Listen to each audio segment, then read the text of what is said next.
I read in Habakkuk chapter 1 today because we finished 2 Kings yesterday.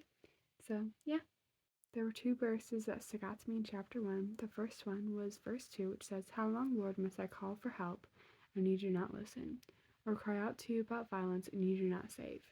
So, this is Habakkuk praying to the Lord, and there was kind of a lot that stuck out to me about this verse.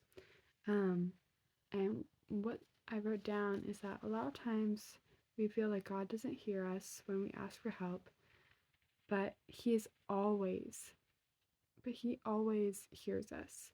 He may not answer in the way we expect.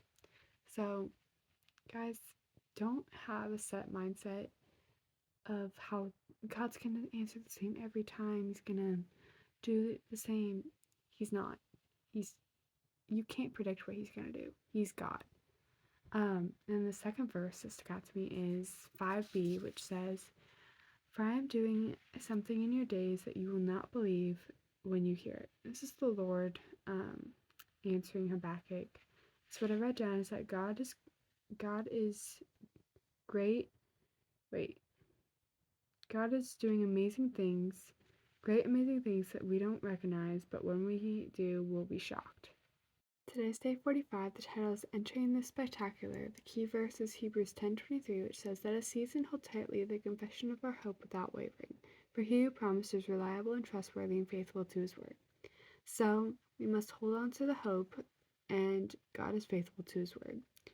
In the lesson, talks about how next level of faith means that we hold on to what we believe, not what we've seen or where we've been. So belief is what we cannot see with earthly eyes.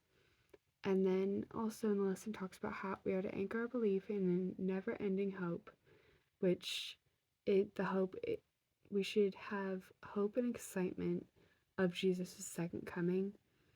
And then it also talks about how God is faithful and that is not up for debate.